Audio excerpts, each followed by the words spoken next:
Hello, student. I'm going to discuss today about this topic, gender-based violence, which is part of the two important significant programs which is offered by School of Gender and Development Studies. In fact, this is a particular course which has 6 credit and the title is Gender-Based Violence. This is offered in CGSL program, which is Certificate Program in Gender in Law, and also by the program B in Gender Studies, which is coded as BACS.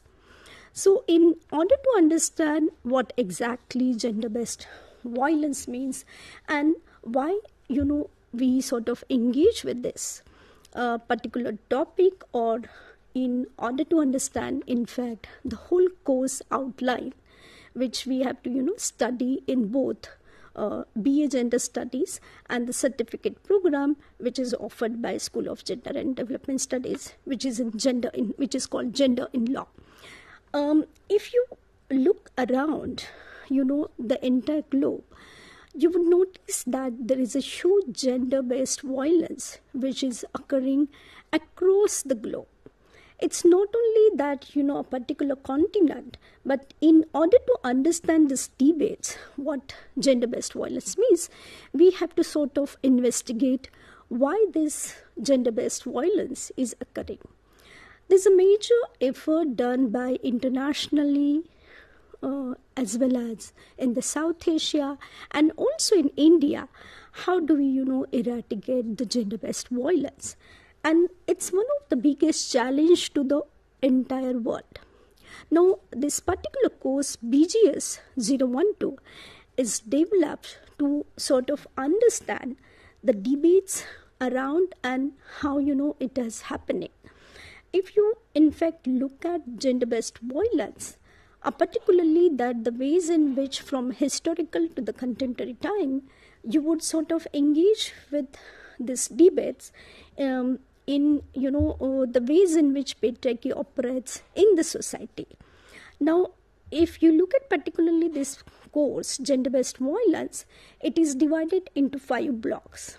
And the very first block, which is dealing with the theoretical framework, which is called Theorizing Gender-Based Violence, and in which that if you categorically look at how the violence occurs, how it is intertwining with gender, class, caste, ethnicity, religion, communities, those who are engaging into the violence into day-to-day life.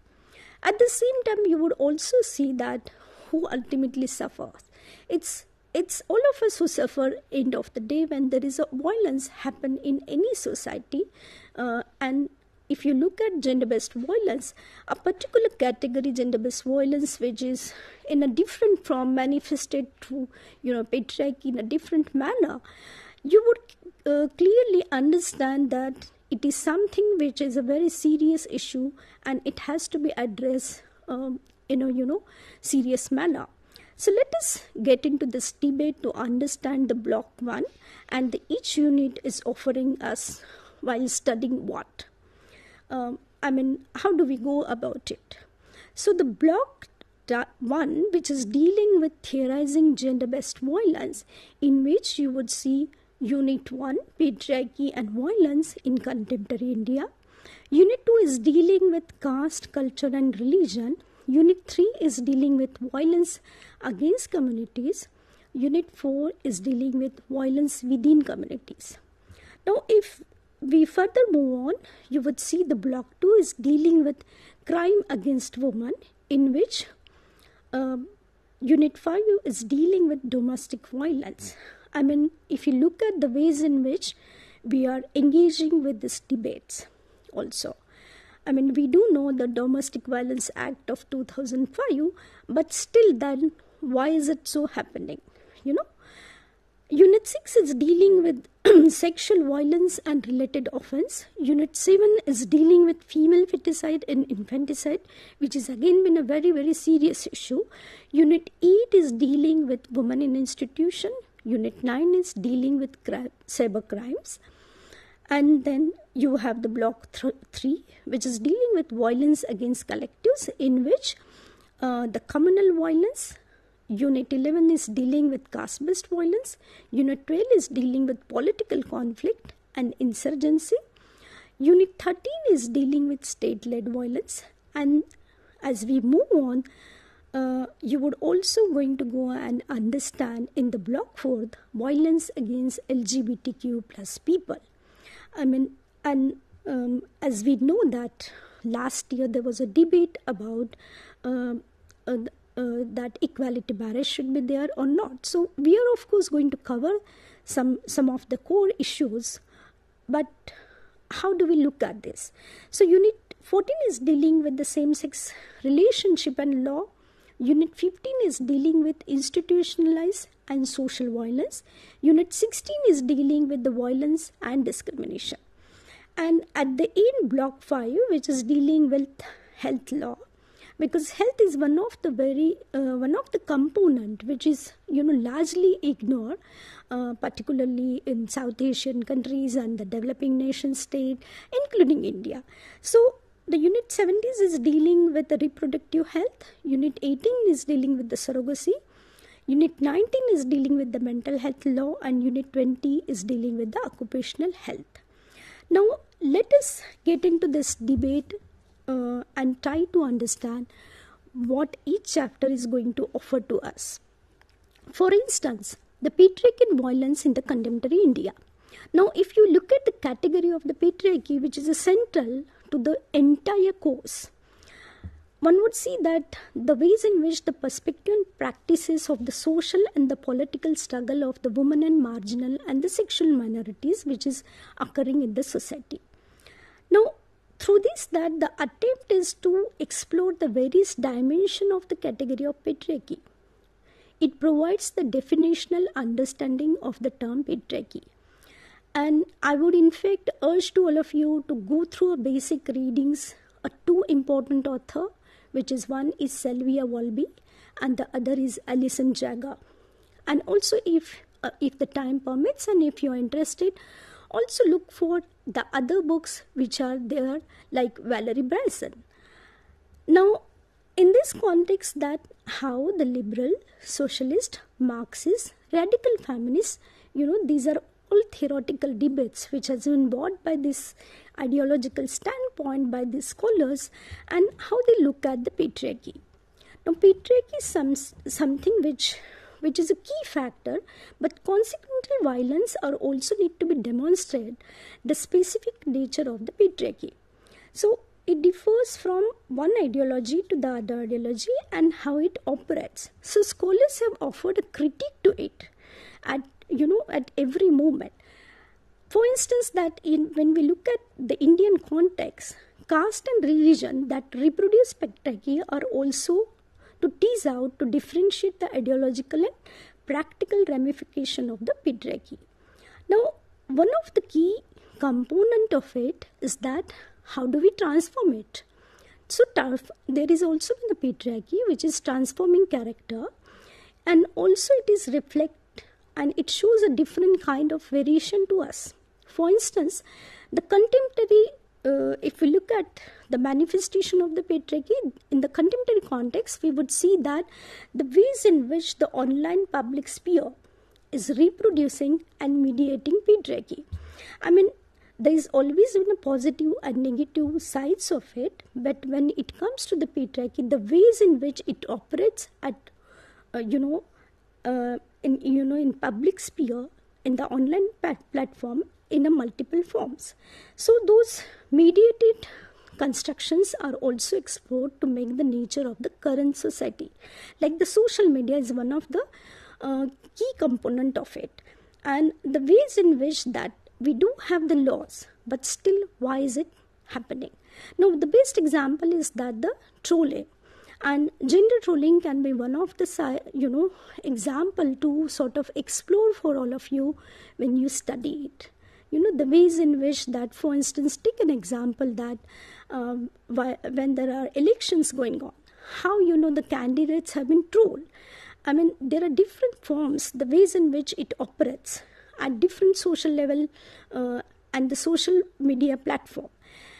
Now, this Unit 2 is dealing with the caste, culture and religion.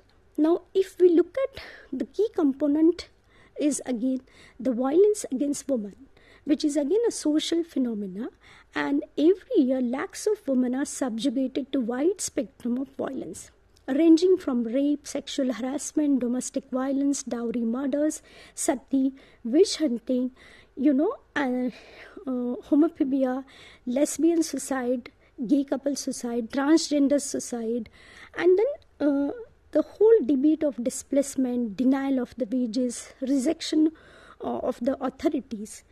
For instance, now when we study this, there are case studies given to all of you, like for instance, that how the question of the class, caste, religion, which operates in a structured society. And in order to understand that, for instance, take an example of the Panchayat Raj representative. Now, if someone is elected in the Panchayat and it's a woman from the lower caste, how it has been operated. So these are the few examples, but it also make you aware and understand that what is going on in the society. Now, communal violence, atrocities during armed conflict, or these are the very, very significant debates which you have to sort of locate while studying this. Now, if we look at the data of the National Crime Record Bureau, the rate of crime against women, which is again I'm quoting 2019 data, in India, the mainly included cruelty by the husband and his relative, sexual assault, kidnapping, abduction, rape. This is the figure shows that 62.4 per lakh women population. This is the data which is showing to us. For instance, that if we sort of document these records, so there is documented and undocumented forms of violence, which sort of indicates to us that the violence is, occur through social structure that controls and subjugates women repeatedly with social sanction. So it's not happening in isolation. There is also the society which permits, which sort of encourages to maintain that kind of patriarchy. So the social institution of caste, religion, culture, along with the other institutions like family and states, are pivotal in instigating, hiding, justifying violence against women from different social groups. Now, you have to also understand, when you sort of study this material, look at that, what is the new literature which is coming up. Because when you read anything, you need to also update yourself. Then there are case studies given in each chapter, but you have to sort of engage with the most recent things in a non-biased manner as a student to understand where our society is heading towards. So they make it possible, and the ways in which that it occurs to the blow to the humanity. Even though we do have the law which are there to protect the woman, to penalize the violence against them, but the ways in which the structure of the of the society is there, it makes just it is putting an effort. The laws are putting an effort to make the justice and dignity to the woman, but these issues in relation with the violence has to be explored, because even though we have laws, but it is not necessary sometimes you will get justice. You can maintain the dignity of the woman. Like for the best example, in many cases, for instance, the rape laws. We do have a stringent rape laws, but still that in many cases there is no justice to the woman who have been, who face this kind of, sort of crimes. Now, in order to understand this, the Unit 3 is dealing with the violence against communities. Now, violence is something which, again, I'm putting forward that across diversity, diverse community, it is happening, and it sort of prompted the policy regime to think and rethink about their perspectives on gender relation and communities. Now, I would underline here the gender relation because initially, when we got independent, gender was never been questioned the ways in which today we look at, right?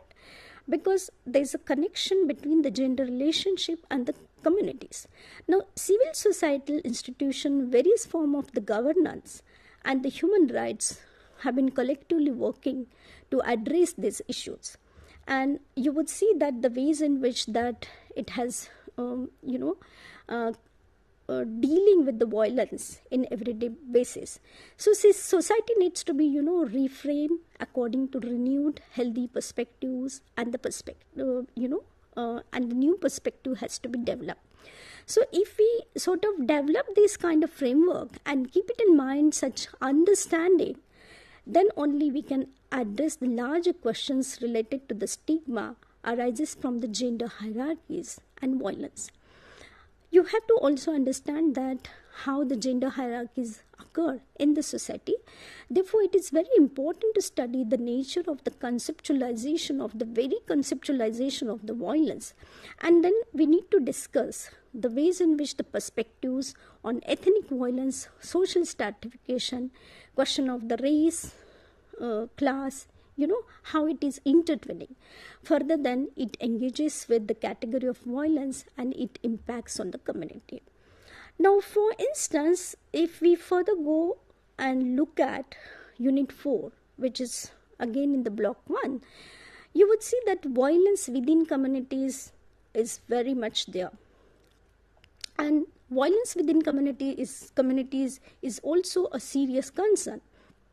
The community often creates impression of the harmony among its members. On the contrary, there are power relations that impact a community, and it would be always there. And if you go beyond and look at the the boundaries across the world, you would see that these debates are there and it is existing very much. So there are issues related to the hierarchies within a community, impact of the external power relation to decide the nature of the communities are there, and it reproduces the patriarchy in multiple ways. Now, for instance, if we look at the modern society, because we live in a democracy, and democracy in fact emerged through a modern society. So coexist with the laws and custom, it exists with such contradictions also. So such so-called societies have been modern, also need to be analyzed and differentiate modernity from the tradition. And I would emphasize again this debate of modernity and tradition, because many times we get confused that what we say is modern and the tradition, it's mix of that, and one fails to understand whether it is leading towards what. Right. So there are societal contradictions that impact the nature of the relation among the member of the community. It is also impacted by the political economy of the national and international levels. Communities cannot exist outside such as political and culture orders. And you can sort of relate this debate if we look around and see the ways in which internationally the wars are going on. And if you look at the war crimes and the debates of the refugees and the border issues which the countryside and most of the countries where those who are going through the war, you can actually relate this debate in the context of political and culture orders. So communities are, so it's not limiting only per se within the nation state, but it is beyond. And then communities are thus undergoing various form of schemas, and there are several issues across their members. Now, in order to understand the debate of domestic violence, which we call it DV Act of 2005, again it's a universal phenomena. It's not only per se a country like India which is facing, but it is across the world. So in the elementary sense, it suggests the assertion of power, control, and domination in relationship. All this can be extracted through the means of violence and abuse. domestic violence is not merely limited to the physical violence and torture, it extends to the psychological, financial, sexual, and social abuse as well. Now, there are different social scientists who have, sort of recorded this and documented the domestic violence which had happened. And there's a whole history of the domestic violence, how it emerged, internationally and in Indian context, on the existence of it, and then across the society in the world. So there are numerous reports point towards the pervasive culture of the violence and intimidation against women in their household. In order to combat this threat in the every society, it is essential to understand the cultural biases, their origin, their manifestation in everyday lives of the woman. And at the same time, the pattern of the patriarchal behavior and socialization experiences contribute to this in many more ways. Like, for instance, if you look at this debate of socialization, how one grows, and if from your childhood to the whole formation of the process, as to how one is becoming a good human being, how those categories are formulated. So these are something, the socialization process, which also helps us to understand these debates. So they are intrinsically linked to the understanding of social as well as the legal discourse on the issue of the domestic violence. So in this particular course, then, we are sort of going to learn about what is the meaning of the domestic violence. It will also discuss the dimension of the domestic violence and if you look at again that the whole issues related to the sexual violence which is there, and you would find out that how this debate on sexual violence also occurs in the society, in the existing society, what is a long history of that. Despite, we are having stringent laws, the incidence of the sexual violence are also increasing. And there's a specific unit, in fact, dealing with this from domestic violence further, which captures the sexual violence and the related offenses. So there are number of IPCs which have been mentioning, and also given the case laws time and again to make you understand that how this debate emerged in India, internationally, and then what are those laws which protects you, because it's not something that no one is facing. Majority of the women do face in the public sphere while they either traveling or from the childhood, at least once in a life they do face. So those incidents of the sexual violence are taking place within the also within the private sphere, also not only public, but also one has to also understand that how the process of law emerge. Is that process is sufficient to eradicate the violence? But at the larger level, we need to have the other measures such as some kind of alternative, the structural, the power imbalance between the society, between the male and female. So we do have again these debates in this to order to understand how the crime of the sexual violence occurred. Then what are the constitutional provision, what are the criminal laws framework, what are the offenses given under IPC, then the legal reforms in the criminal laws on the sexual violence. Then it's been more than 10 years, the Nirbhaya rape case which had happened in Delhi. How the laws in fact changed. There is a new direction to the rape laws after Nirbhaya rape case. It also is dealing with the child sexual abuse and the POSCO Act and the Vishakha guidelines and the sexual harassment of the woman at workplace Act in 2013. So in order to understand this debate, you also need to sort of reflect particularly on female feticide and infanticide. And there's a very interesting, way back article written by Amartya Sen, Nobel laureate, the missing girls of India, right? Missing girls and women. And if you look at and if you read that, it's online available, you would see that the numbers are very shocking. So you have to also sort of understand that how patriarchy persists in the capitalist spheres of the contemporary neoliberal society. For instance, we do have the science, technology, modern laws, which brought sort of radical changes throughout the world. But paradoxically, the custom and the patriarchy still lurk in the social political spaces of India in particular and across the globe in general.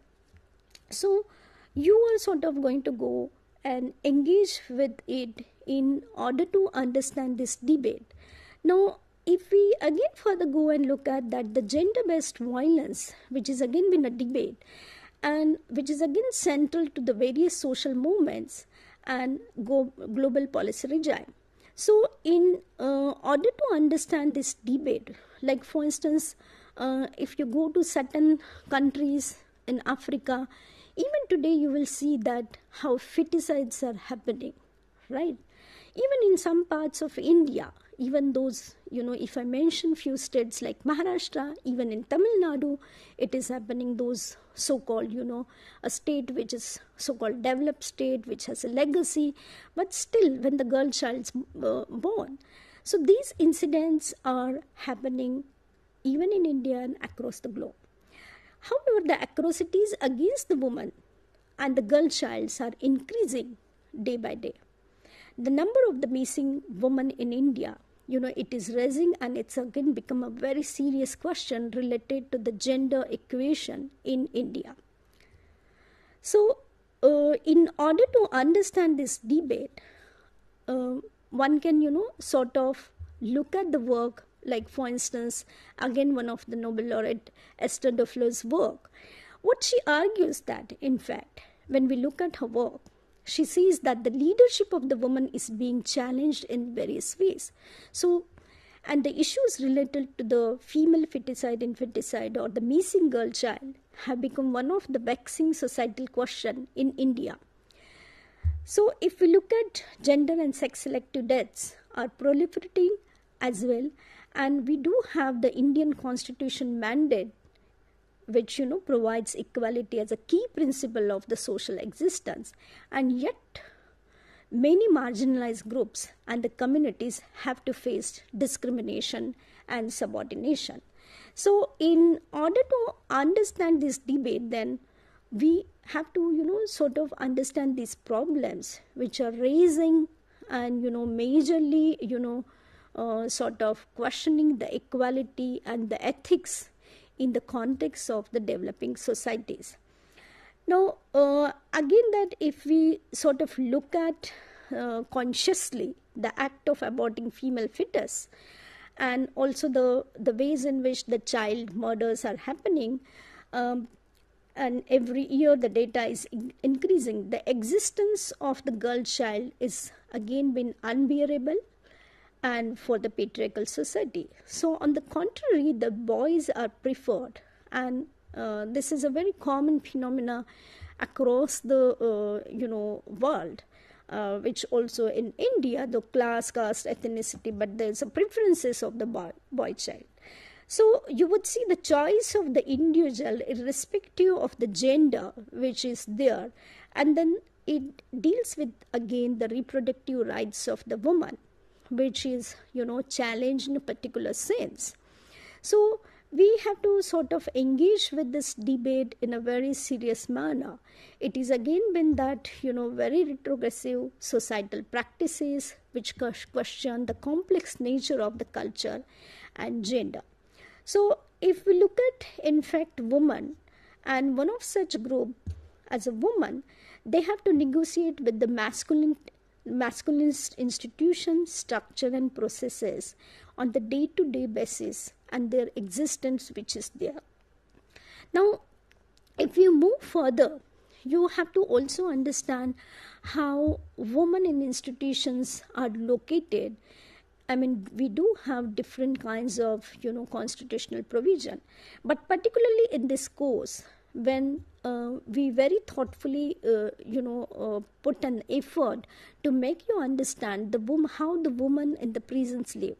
So this one particular chapter, woman in institution, is dealing with the woman who lives in the prison, because where there is a very little data available with us, and the ways in which that the crimes done by the woman. I mean, constitutionally, if we look at the ways in which that the crime is defined, and the woman who put under the framework, they are also called as a criminal. But the ways in which the Indian Constitution, sort of gives the mandate of equality as a key principle of the social existence, and yet many marginalized group and the community have to face the discrimination and subordination. So women are one of the such groups, and they have to again negotiate this debate. So in order to understand this particular focus group, which we call it criminals, defined by the law, and understand the protective laws and policy that are there in place to safeguard their interest and also experience of the woman, and operation despite the empowering provision. If you in fact read it very seriously, the ways in which the law is even again protecting. So what kind of the measures should be given, what kind of protection should be given in the prison to this woman, how the Indian Constitution in fact shows the progressive nature of it, even though they are criminal, but they are the woman, and how they have to be protected. So through engaging this, that you would sort of gain not only the knowledge, but also try to put an effort to sort of engage with this debate from historically.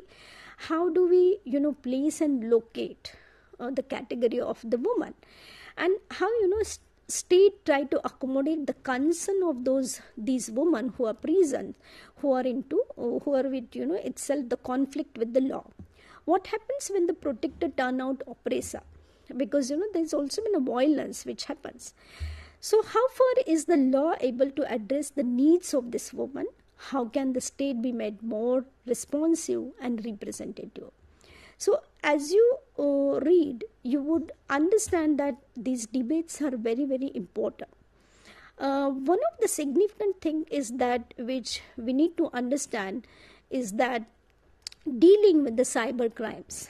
I mean, as initially I said that the social media is one of the component which we need to see and study, and also the changing forms of the patriarchy through social media. But the cyber crimes, how it is occurring. I mean, I cited one example of the gender trolling, but over the years that the word cyber, which got compounded with the many words to represent different aspects connected with the involvement through the computer network, cyber space, cyber security, cyber advocacy, cyber addiction, and some examples where addressing prefix cyber lets a person know the field of action in online or the virtual.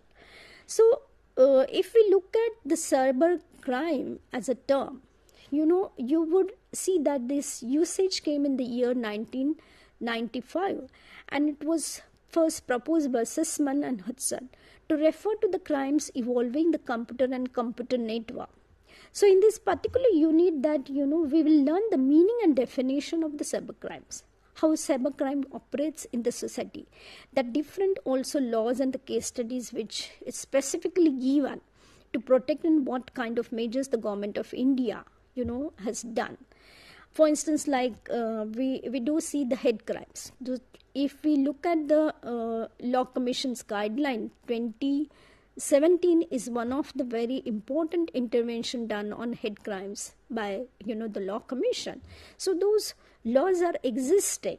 So how the cyber crimes operates in the society? What are the major types of the cyber crimes happening in the society? How these crimes also occurred in the context of women? How legal provisions have to say about the cyber crimes? Now, if you look at in fact the term cybercrime, it emerged from the Greek tradition again, because majority of that when we look at the law even, and in the context of the gender, you would see that the ways in which it is engaging us, it is clearly citing us that we are drawing many things in fact from, for instance, the concept also, which we learn from the Western society, and then eventually we are also evolving. Of course, the structure of each country is different, therefore that it is evolving us in a different nature. So when we study again the communal violence, in this course, the aim is specifically address the history of the communal violence and related laws in India, with specific reference to the woman, because initially whenever, when we look at initially, there were no policy which is, dealing with the gender question or the gender relation related with communal violence also. So, and how women are in fact suffering, because they are the one who suffers the most, the worst kind of form they do face during and after the outbreak of the communal riots. So if we look at that, it would sort of argue that the instrument to assert the dominance over the particular community, and at the same time they are used as a symbol of the victory over the opponents.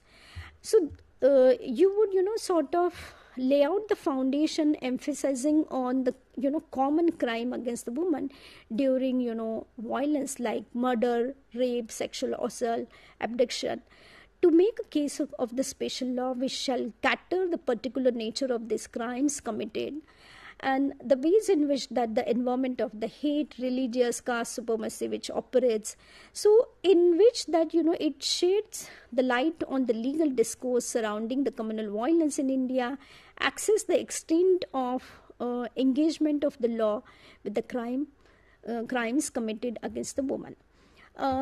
So there's a whole history to that, but and how the changes are happening over a period of time, which while you read, you should make sure that in the most latest, because if you update yourself through, say, social media, but I would say that look at the more academic book which emerge, which is contributed by many good scholars in those areas, and which makes you aware about the recent changes while reading the material also. So the caste-based violence is again one of the area which we are going to study in Indian society, which is highly unequal in nature. And one of the component of the caste-based society is that to fragment the human beings. So it determines the social location, and therefore that dealing with such debates on caste and violence against women from the gender perspective has to be studied in order to understand the caste hierarchy that is there in the society, and then examine how it regulates the gender relation in the society. Now, we know that there are rapes, honor killings in the society, and therefore that when we study, in fact, the gender violence, we need to also understand the systemic and structural violence. And when we study, in fact, the caste and the violence, you can categorically see how the structural violence occurred. So there are a few case studies again cited in this particular chapter, but you can recently what is happening through newspaper, you can sort of gather while writing the answers of term and examination or the assignment. You can always cite which which would be interesting to read, and which makes happy to a teacher that that students are updating themselves also. Then in the chapter 12, which is dealing with political conflict and insurgency, the conflict is an integral aspect of the political life. Now, political conflicts pose challenges or threat in a various degrees, not just on the life and humanity, but also on a political order. And to demonstrate, in fact, this institution, they can come in different shapes and the forms. And, the ways in which then it deals that. So you would understand that how those conceptual disagreement on the principles are their values and arguments. So you're also going to understand, the different theories related with the political conflict and its representation. And also that since independence, how those experience of the political conflicts and insurgencies varies in many parts of the country. So the main reason is that the political conflict and insurgencies have existed, and the ways in which it is increasing the sense of ethnic and religious identities, and the ways in which the aggressiveness which is there, and princely state. And then you would see that the whole debate of neglect, alienation, unacceptable underdevelopment, because if you even today relate those places in India which is dealing with conflict and insurgency, you would see that the ways in which that it is resulted, and in a significant manner, how it is losing an opportunity in terms of the economic growth and the social development. Although the conflict and insurgencies could assume a variety of forms, all types of political conflict and resultant insurgencies involve the important private, social and economic cost. So you would see that therefore that those countries remain underdeveloped, but also the economic and the social and the other kind of development, which if we look at the indicators, it shows us very categorically that it is not going to go and bring out such change unless there would be some a result between the economic agent, and those debates are very much there. And this particular chapter is in fact dealing with more theoretical debate on theories of political conflict and insurgency. So the effort is to make you understand that how those theoretical frameworks can fit into Indian context. We are not here providing you much case studies, but the aim is to make you aware about the theoretical model which are existing to put into this debate of conflict and insurgency. Now one of the significant aspect of gender-based violence is the state-led violence. What should be the role of the state? I mean, state does play a very important and essential role in dismantling the hierarchies which are deeply rooted in culture and social structure in any society. In case of the woman inequalities, which is so engraved in social and culture structure, they are inevitably get translated into state and legal practices. Thus, in case of establishing just and equal society, the role of state is very important. In case of gender, it is significant because state power in social context is gendered. So we need to think about what is social power. Where does that power come from? How do women encounter it? How does law work to legitimate the state and the male power? So in this particular chapter that we would map the feminist discourse on state, what feminists have offered to us. There are different kinds of interesting arguments put forward by different feminists in Indian context, and to understand the complex relationship between the state and communities. What are the ways in which one would sort of revisit the state's role and the puppeteers and the protector of the rights of the marginalized group? So the state does play, and there are different examples also given in order to make you understand also the case laws that how state proceedings occurred in everyday life when the violence is there. Now one of the key component while studying in this course is that the same-sex relationship and law. And I'm sure that many of you who have opted for the CGSL and BAGS, BA in Gender Studies program, and who are studying this material are aware with the contemporary context that how the LGBTQ plus people's question have been addressed by different courts, particularly you see the NAS Foundation, the ways in which that Johar Singh's again the judgment, and also that the recent judgment last year given by the Supreme Court, the 3-bench judgment which Justice Chandrachud also, sort of given his own opinion about it. And the equality marriage, which went on for a long time, in fact, in order to make you understand this debate. So this unit, in fact, is dealing with, bringing out an effort to examine the debates on same-sex relationship and marriage from the Western context, and then it would touch upon the Indian, sort of premises. So a same-sex relationship, which the ways in which it has been seen, how it has been defined, and then how it has been challenged, the societal heteronormativity, but also the ways in which the heteronormativity in the laws which is given. Now, if you look at, 1860 is the one in which that the section 377, which again was repealed over a period of time by Supreme Court of India, but it was emerged from the colonial, the laws which was existing in 1860. So the question is that how, the laws are surrounded, how the approach to same-sex relationship is there, and the aim is to highlight those concerns in the Indian context.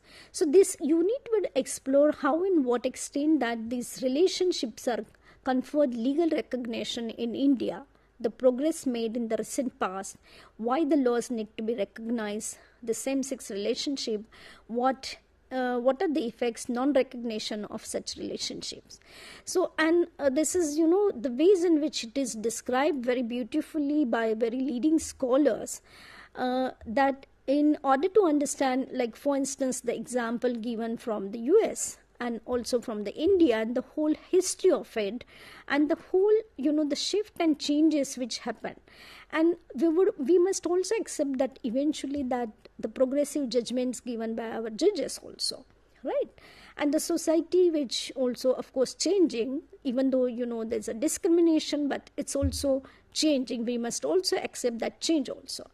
So and then in relation to that how do we see, in fact, the relationship of the institutional and the social violence in order to understand the LGBTQ community. So this one particular unit which is dealing with the institutional and social violence against LGBTs.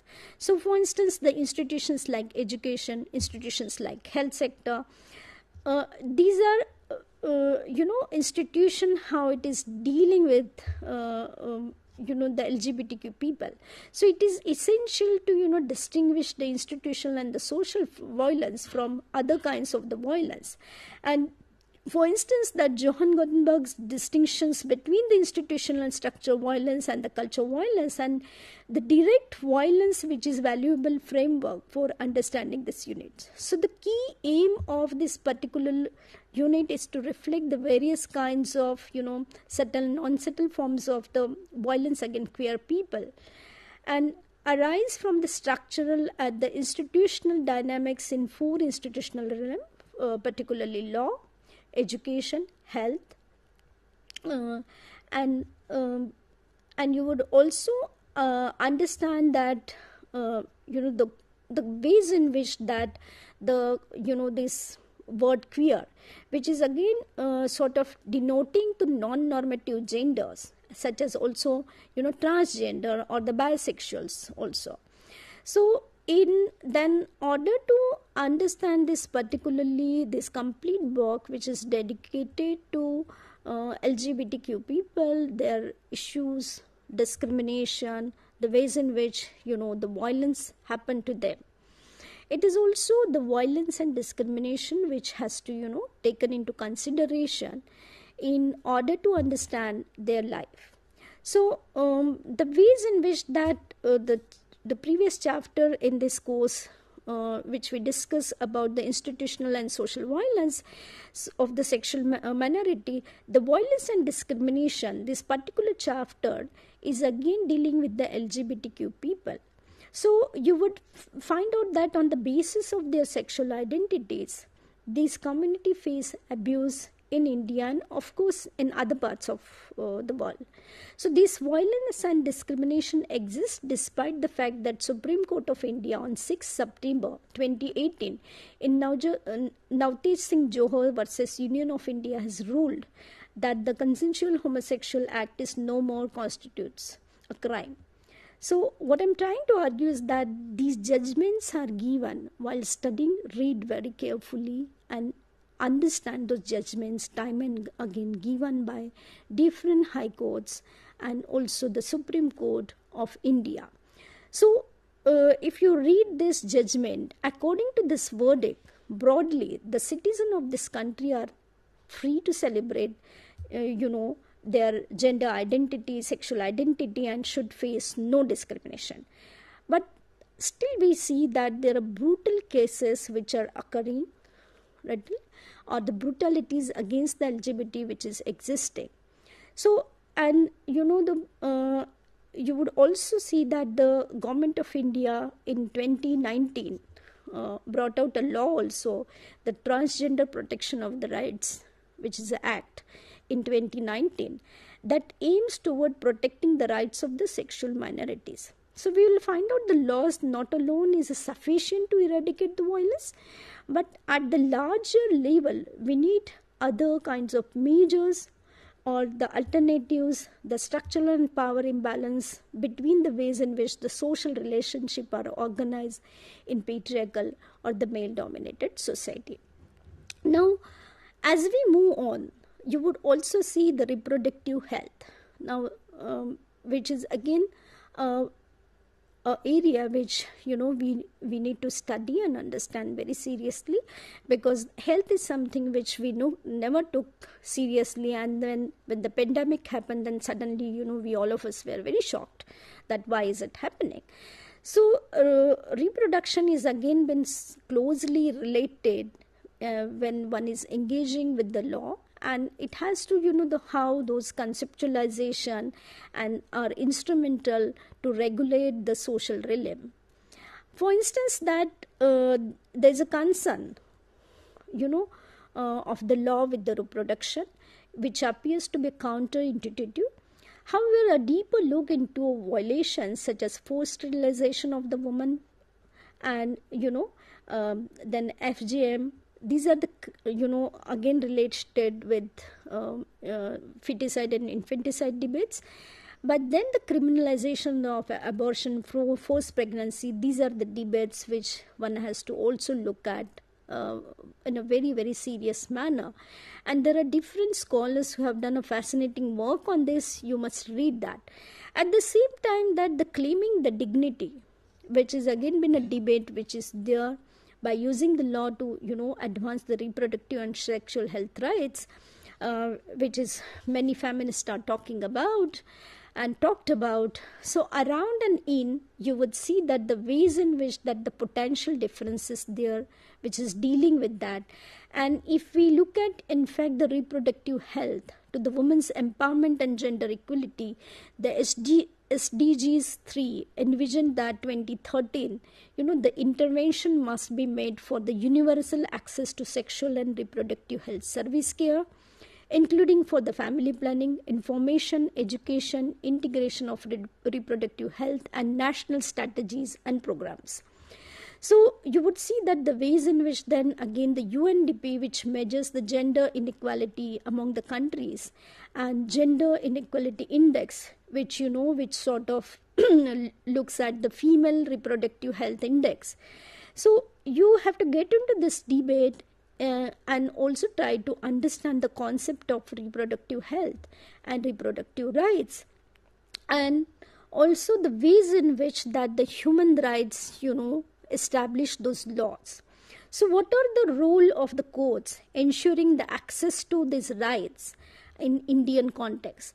At the same time that when we move forward, surrogacy become one of the key aspect of it in order to understand. Now, if you again look at the surrogacy bill, most recently it has been changed. But how this debate have emerged, the medical sciences, the role of, surrogacy or, ART or in order to understand IVF, GIFT, then ICSI. These are the debate, or IP. These are, in fact, I'm using those technical terms, but the practice of surrogacy, which is very much there, evolved, and we need to understand what are the rights of the surrogate mother. And of course, it has a linkages with the market, but we have to also understand the battle between the legal and ethical issues and the dimensions to that. At the same time, that how the legislation and the legal framework has been done in order to understand this debate. Now, mental health and law is something which is an issue which we need to look into very seriously, the ways in which it is prompted to us, and also that the look at the World Health Organization, how it is defining, and how the laws are framed in India in order to understand the mental health debate. At the same time, the occupational health issues, which has again been a fundamental rights. Chapter 3 of the Indian Constitution is talking about. At the same time, Chapter 4, which is also dealing with the directive principle of the state policy, which is again talking about occupational health and safety. So, in order to understand this complete course, gender-based violence, you have to get into a different aspect, the ways in which that how the patriarchy operates, how the manifestation of patriarchy in multiple levels operating, how the violence occurs through different levels, how the laws are protecting to us, and especially to the women, children, and also the other minorities like LGBTQ. So you have to also understand that while attempting the assignments, also make sure that try to add most recent readings by academician through newspaper or the authentic sources. I'm sure that you will learn a lot by reading this and understanding those debates on gender-based violence. Thank you so much.